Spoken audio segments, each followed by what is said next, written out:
न तुमने अपनी बुराइयों को पकड़ा है, न बुराइयों ने तुमको पकड़ा है, लेकिन वो हैं। तुम कोशिश करते हो अपने अंदर की सारी बुराइयों से मुक्त होने की, और इस मुक्ति के प्रयास में तुम कहीं भीतर मान के चलते हो कि किसी ने किसी को तो जरूर पकड़ा है, या बुराइयों ने तुमको पकड़ा है, या तुमने बुराइयों को पकड़ा है।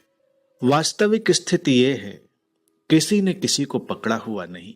ये केवल तुम्हारी असजगता है, अनअवेयरनेस है, और जीवन के पूरे सत्य को, जीवन के पूरे परिदृश्य को न देख पाने की तुम्हारी क्षमता है।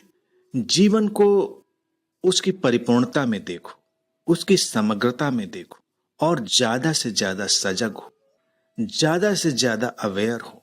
फिर जिन्हें तुम बुराइयां समझते हो वो अपने आप ही गिर जाएंगी, और जिन्हें तुम अच्छाइयां समझते हो वो भी अपने आप ही विकसित होंगी। लेकिन इसमें तुम क्या समझते हो, कई बार ये इतना महत्वपूर्ण नहीं भी होगा, क्योंकि जो तुम्हें नहीं भाता है वो तुम्हें बुराई की तरह प्रतीत होता है, और जो तुम्हें भाता है वो तुम्हें अच्छाई की तरह प्रतीत होता है। लेकिन सचमुच में क्या बुरा है और क्या अच्छा है, ये एक अलग विषय है।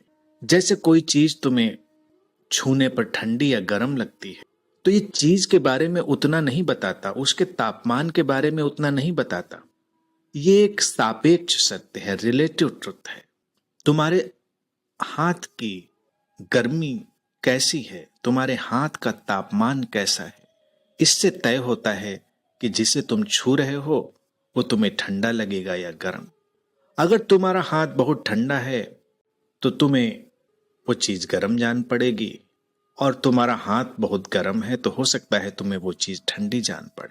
ऐसे ही तुम्हारे अंदर की अवस्था से ही तुम्हें अच्छाइयों और बुराइयों का एहसास होता है। वो सचमुच में है या नहीं, ये एक अलग विषय है। तो बस जागो और जीवन को उसकी परिपूर्णता में देखो, जैसा है वैसा देखो, और उससे ही वो घटेगा जो तुम्हारे लिए बिल्कुल सार्थक होगा, जो तुम्हारे जीवन के विकास में सहयोगी होगा।